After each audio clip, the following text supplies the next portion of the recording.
The following program is brought to you by TZ Productions, offering 40 years of media experience.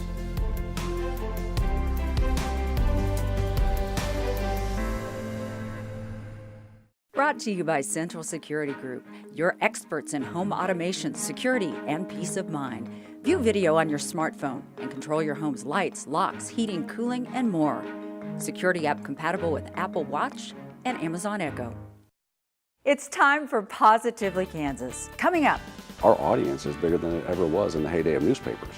So no, we're not dying. We're just transforming and delivering the news in far different ways. More readers than ever, yet downsizing? What's behind the big changes at Kansas's largest newspaper? We'll get the scoop and visit the paper's new digs. Also, the Wichita City flag is hot right now. You see it in various forms just about everywhere.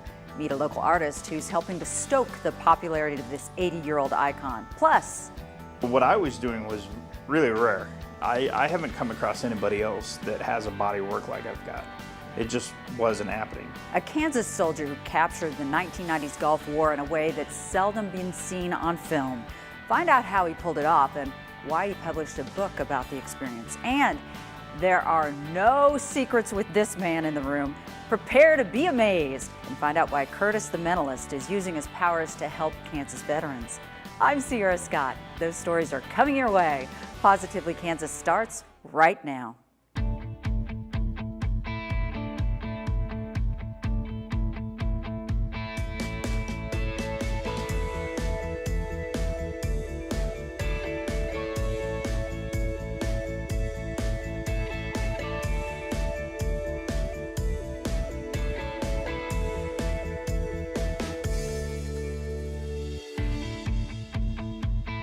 It's a new home and a new beginning for one of Wichita's longest running businesses. But the Wichita Eagle is more than just a business to the people of South Central Kansas. It's been an essential information source for 145 years. Now the Eagle, also known as Kansas.com, continues to change with the times, while it still dominates local news coverage. Jim Grayway is here with an inside look. If you spend much time online, you've noticed that all news media are kind of becoming the same thing. Newspapers are shooting and posting video stories, TV and radio stations are posting written stories, and they're all competing for your attention on social media. Meanwhile, their traditional means of getting you the news, whether printed papers or live broadcasts, are becoming less and less popular all the time. So this is how Kansas's largest newspaper is responding.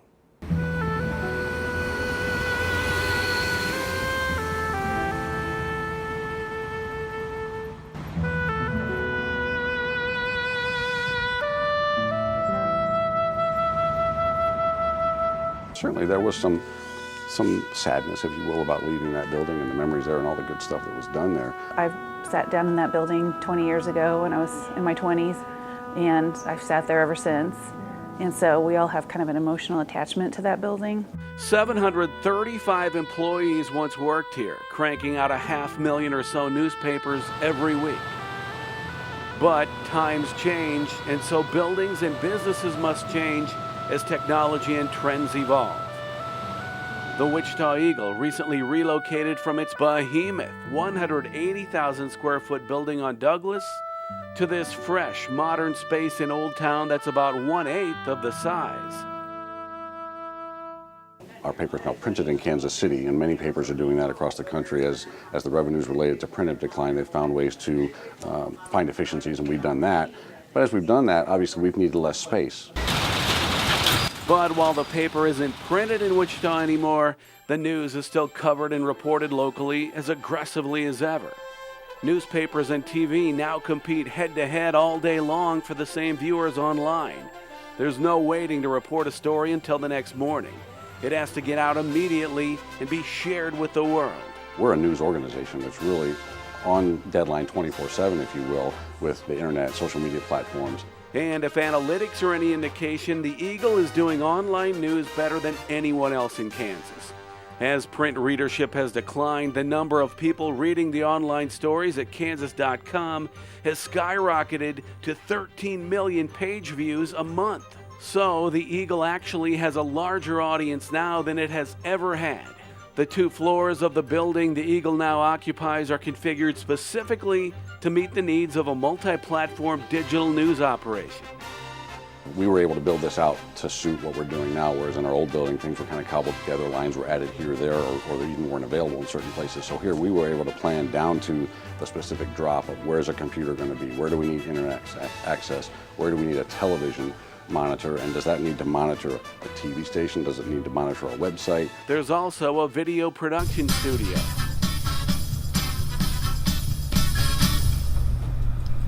Hello and welcome to our Rockstar Suite at the Ambassador Hotel in Wichita, Kansas. When feature reporter Denise Neal became a print reporter in the 1990s, she didn't imagine that newspapers would someday be producing news videos. My name is Denise Neal, and I write about food. But the line between newspapers and TV continues to blur in the online world. And Neal says she likes it. One thing I've definitely learned in the past 20 years in this business is to be adaptive to change, because that's all it's been since I started. And so at this point, change doesn't really scare me anymore. It's kind of exciting. Meanwhile, Eagle management says the actual newspaper is not going away, pointing out that the weekday circulation is still almost 40,000 and the Sunday circulation is nearly 60,000. But the printed word is now a complement to what has become the core business of delivering the very latest online news around the clock in more interesting ways than could ever be accomplished on paper. The old Eagle building is being demolished to make way for a new headquarters for Cargill's meat division. The paper is leasing its new space at Old Town Square. Editor Steve Kaufman says it was important for the Eagle to remain a part of the downtown community, just as it's been at the center of Wichita life for nearly a century and a half. Another local icon is celebrating a big year.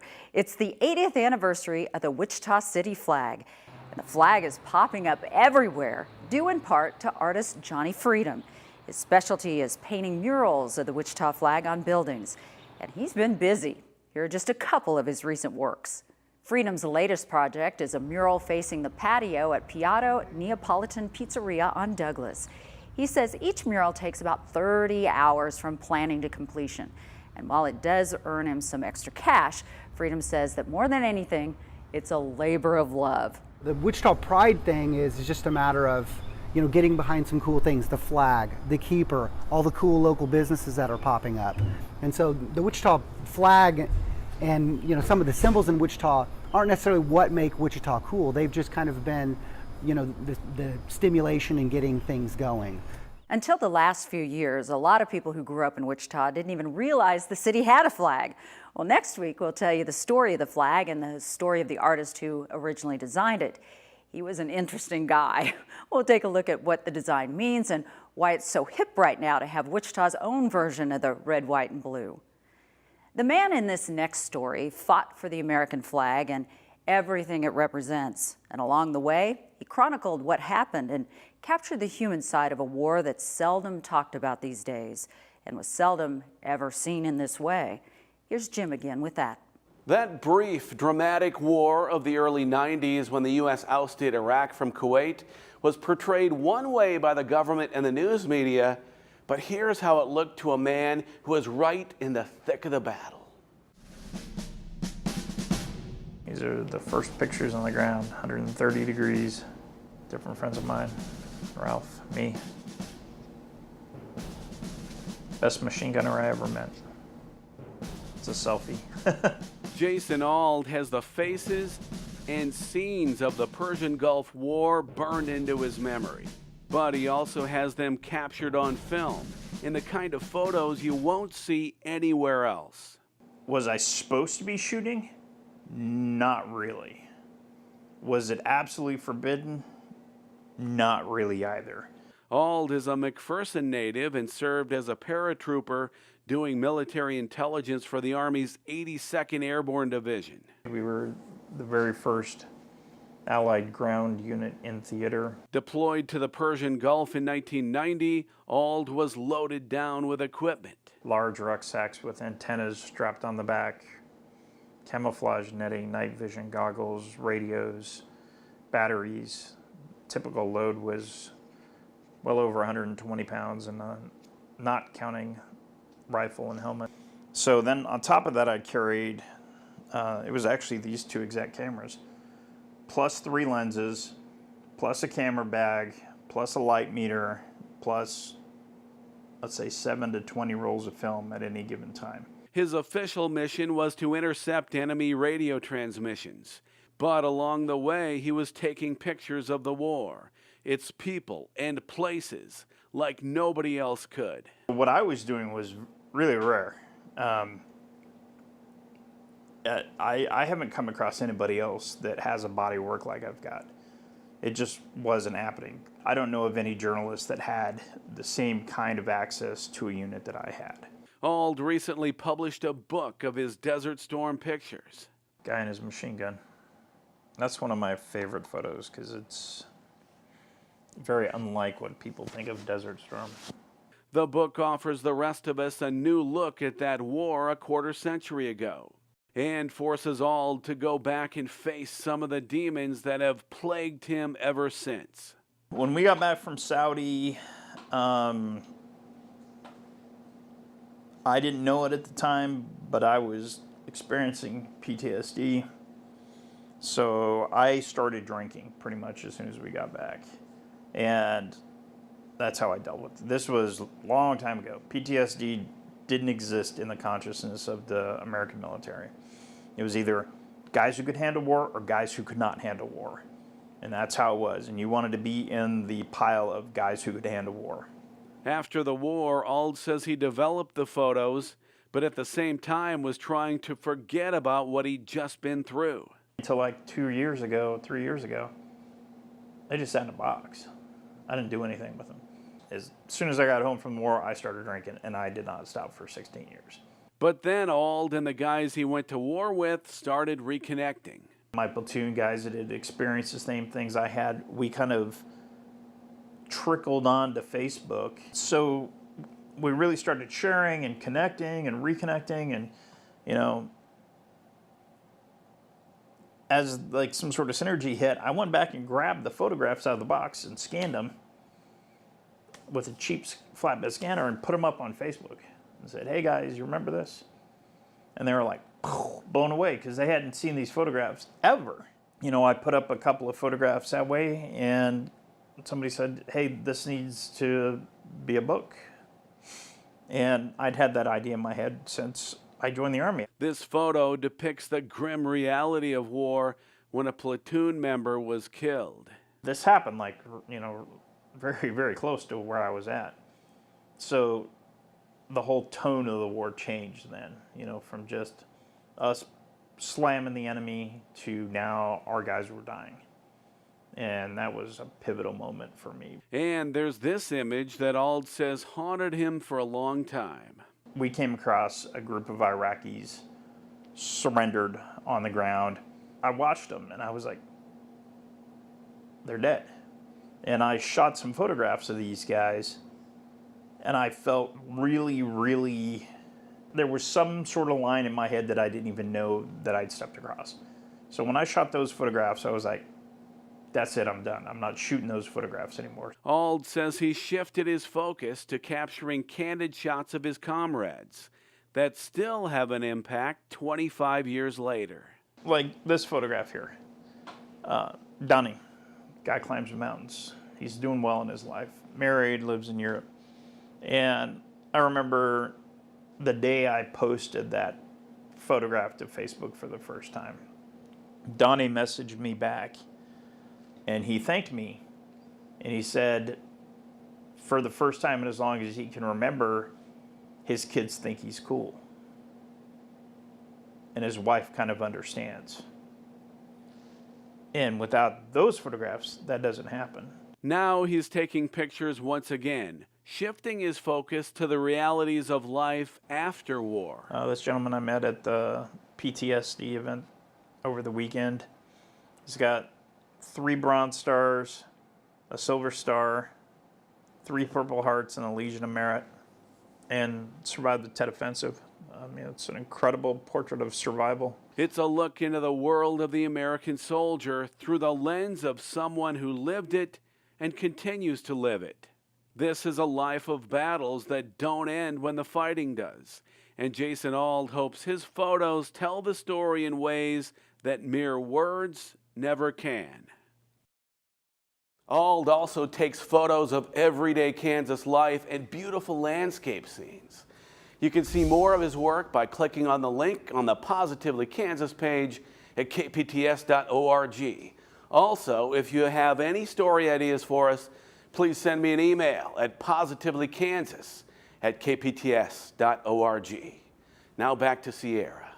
I'm here with Kurtis the Mentalist. I'm so excited because I've seen you with your act numerous times. I still can't figure out how the heck you do it. Well, good. It makes it fun, and I want to bust you today. A lot of people think that you get help. I am not going to help you. In fact, I'm going to try to make you not be successful. Fair enough. That's okay, fine. I really want to see that happen. That's good. But one of the things that I want to talk to you about before we start into this is, how do you become a mentalist? How old were you? Well, I actually started as a regular magician when I was really young, and I got into entertainment young. I liked comedy, I liked storytelling, I liked acting. Magic was kind of a part of that, but I found the magic is kind of what kind of fit me a little bit better. And so over the years, and I've worked professionally since the 80s, and I just kind of gravitated into mentalism. Now, mentalism is a whole branch of the art of magic that exists all by itself, and I'm fascinated with the psychology of why things work, why the mind tricks itself. You know, I don't claim to be psychic. I don't claim to have powers or anything like that. What I do is all through some sort of psychological perceptual manipulation, we call it. The ability to kind of manipulate what people think and what they think they see. So how did I start? It just kind of evolved that way, I guess, over time, you know. I think it's so interesting because I've been in rooms and it's so fun to watch people's response to you. Is that what you get a kick out of? Because it's so funny to watch people go, how'd you do that? Absolutely, yes. And it's not even so much for just the wow factor. It's a kind of it creates a personal connection with people you can't get doing anything else. I mean, how often have you been with a friend or a relative and they say something that you were thinking and it kind of connects with you? Everyone kind of has an innate ability to want to be understood by other people. And so when a total stranger says, I see that you're thinking of this, I see that you do this for a living or whatever, it kind of, now sometimes it's creepy, but I like the element that it helps me to connect with people better because I just like people. And if you're in this business and you don't like people, then I think personally you're in the wrong business. I was going to say. Okay, well, let's do some mentalist, and I don't want to call them tricks because they're really not tricks. No. What do you call them? Well, in a general sense, we call them effects. Okay, effects. I like to just think of them as demonstrations because they're not always a surefire thing. You know, this is kind of a me reading you kind of thing and trying to size things up. What we'll do is I'm in trouble. I just got a couple magazines from out there. I want you to just, this is a Time and Popular Science. I want you to just pick one of those, whichever one you want, you can keep, and I'll take the other one. Okay, I like Time. Time, okay. So we'll just find a random page. Now what I'm going to do, actually I'm going to just thumb through like this. You should tell me I need my glasses. I hope I don't have to read anything. Okay, well, yeah, maybe I should have. I'm going to thumb through, just say stop, wherever you like. Stop. 43. Turn to page 43. Okay. There, Oh, see, this is where I'm going to get in trouble. I'm at 30-something. No, yeah. 43, 44. How weird. Is that I right? was at 43. Okay, almost. now hold it up where I can't see it. Okay. In fact, we'll just use your magazine. I was going to try both of them, but I want you to just on that page, are you on, what page are you on? You 43, 44? Mm-hmm, you can pick one of those. You want to do 44? It's up to you. I could do 44. Do 44, okay. Okay. Take a look at that page, and don't really focus on pictures. I want you to find some text in there. Find a word. Can you read words? Oh, yeah. Find a large word, not like a the or and or like kind of a longer word, and get it in your mind. Is it something you can picture? Is it a word that's like a visual thing? Okay, and you can put the magazine down. So I want you to just focus on that. This was just a way of kind of helping you generate a random thought. Okay. I do random thoughts a lot. You do? You should be good at that. Okay. Do you have... I want you to focus on what it looks like and focus on even the word itself. I'm not picking up on too much quite yet. Is it, I'm getting an S. Does it start with an S? No. Is there an S in the word? Yes. Okay. Let's see. What does it start? I'm getting it different. I'm getting an E. close. No, it is a vowel. It is a vowel. It starts with a vowel. What does it start with? You. You. Okay. So that's kind of a. It means it's some kind of unusual word of some kind. I'm still getting kind of a vague picture. I tell you what, we'll get back to that in a minute. Here's what I want to do. Keep that in your mind. Okay. We're going to do what helps me sometimes is to kind of close out my senses. It helps me to visualize. Mind reading is about visualization. So, and this is what I've decided to do. We've got some duct tape here that you examined before. Yes, that's the real deal. Show. It's real duct tape. And some coins. These are just solid American silver dollars. Oh, cool. I want you to take a piece of tape here, if you would. We're going to actually duct tape my face. We're going to blindfold me. Here's what I want you to do. Isn't that going to hurt coming off? It will hurt coming off a little bit, but you know, suffer for my art. What you'll do? Okay, gotcha. Take the coin and just place it right in the center of the tape. Okay. In a way where the tape is exposed all the way around, just like that. Okay. And give it a good squeeze. Okay, got it. And we're going to start with. We'll start with mine. I didn't know I was going to be an assistant today. What's my pay? What I want you to do, well, you said you were going to try to thort me. Here's your chance. Okay, here's my chance. I want you to take this piece of tape. I want you to put the coin right over my eye, and at a 45-degree angle, I want you to just I feel bad. mash that down right across. Am I going to hurt Let me close up my eye real quick. Okay. Nope. Don't be afraid to hurt me. Just give it a push. Okay. Give it a seal, like seal it with your fingers. Oh my best gosh. you can. Okay. Do the same So with the around other your one nose? on my left eye. So we've got this all, and you're convinced this is sealed and everything. Oh yeah, Okay. there's no doubt. Seriously. Now, Again, I'm trying to make him fail. Trust me. Right, so Okay. we got this sealed off, and like I said, it kind of helps me heighten my other senses to where I can do certain things.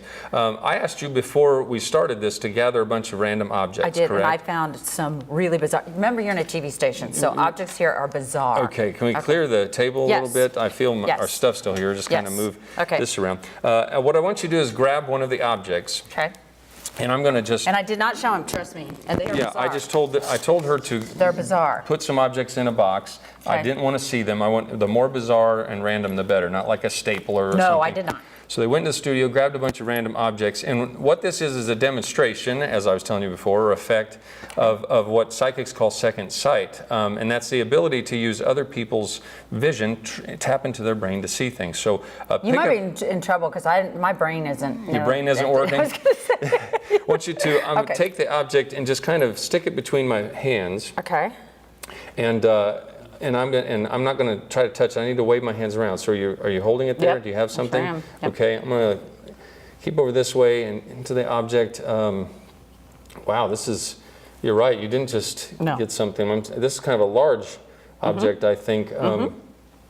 It's heavy. Kind of almost like a gun, of sorts. Kind of getting that kind of a shape where it's pointed. It seems like you're holding like a pistol grip of some sort with a. No, it's got a trigger, but it isn't a gun. It's heavy on the end with a point. I would think that this is something like a drill or an electric screwdriver. Oh my gosh! Is that How correct? in the world? We try to pick out. Try another seriously, object. Jim Grayway came with me. We tried to pick out the most bizarre things that you would never. How would you know that would be in a TV station? Okay, give me That's another. weird. Let's All try right. it again. All right. I think I'm getting good and warmed up. Okay. Yes. All right. I'll say so you let are. me know when you've got something there. Got it. You got something there. Yes, I Okay. Keep focused on what it is, and it's important that you visualize it. Look at it Okay. directly. Are you looking at it? Oh, yeah. Okay. I'm picking up. Oh, okay. I see this is kind of long and skinny and dark, like a dark color with numbers and letters on it, like buttons. Probably like a remote control or something. How like in the that. world do you do this? It's just what I know I do. you can't see. I push the tape down. It's just what I Wow. do. So you want Okay. to try one more? Okay, we'll try one more. One more. Okay. I know you have a number of things. I didn't have you like grab tell you how many specific amount or anything you like said that. a few. I said 3. I got 3. And also I'm looking away too. I'm wanting to make sure I'm not even pointing that direction.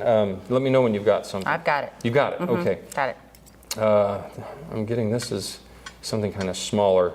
This is I think this is sharp. This is sharp, but it's like got teeth on it of some kind. It's a something that does like this. Is this like a pair of pliers, or maybe it removes staples? I think it's a staple remover. Oh Isn't my gosh, that's Wait, unbelievable. Okay. Oh, I am picking up on something, Sierra. Okay. I'm picking up on something else. What? You had a picture in your mind a minute ago. You're picturing something big, like I can see the sky. Does that make sense to you? Yes. I can see like stars Yes. and planets. How do you do this? I think was the word you were thinking of universe? Is that what you were thinking? Yes! How do you do that? How do you do that? It's on page 44, seriously. Okay, I'm gonna That is unbelievable. Take this, go ahead and take this off now. Okay, you guys gotta see this. Now, This if I is don't have any and I did not help you. eyebrows, if I don't have any eyebrows, it's because if I look astonished, it's because I have no eyebrows. So hold on, here we go, Sierra. Oh, that's gotta hurt. I pushed that down so I know it. Oh. Ooh, it's bright in here again now, yeah. How did you do that? So, universe. Right universe. there. Oh, I don't know. It's just it's what they call real mind reading. So if we want to see you in action, because like you said, you do a lot of corporate events, but you also do events where the public can come see you. Yes. How do we find out I about do this? have a new show at the Live at 215 Performance Theater, which is also the home of the Looney Bin Comedy Club. Plays once a month, but the dates are never quite the same. We had originally scheduled it for the first Saturday of every month, but we had to change that up due to my corporate schedule. You can go to mastermindshowwichita.com for updates on that. The Looney Bin website. I'm not quite sure what that is. I think it's wichita.loonybin.com. And I also occasionally do fundraising events for the Kansas Honor Flight. And I'm a volunteer with them. My wife and I have sponsored vets before. I do some of the media relations and shows for them.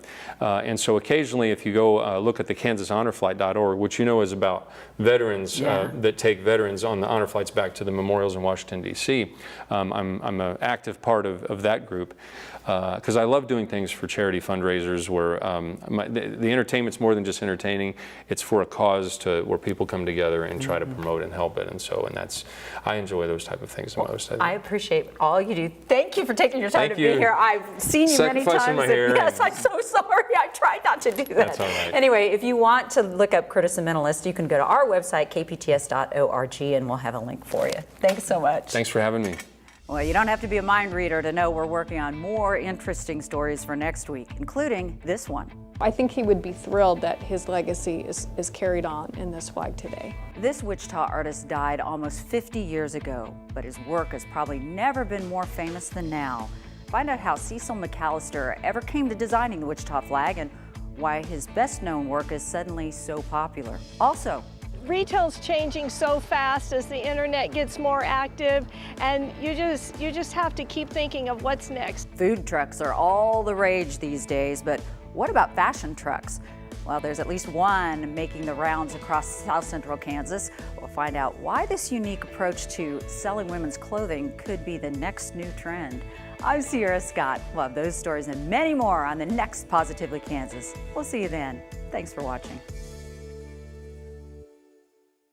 Brought to you by Central Security Group, your experts in home automation, security, and peace of mind. View video on your smartphone and control your home's lights, locks, heating, cooling, and more. Security app compatible with Apple Watch and Amazon Echo. The preceding program was brought to you by TZ Productions, offering 40 years of media experience.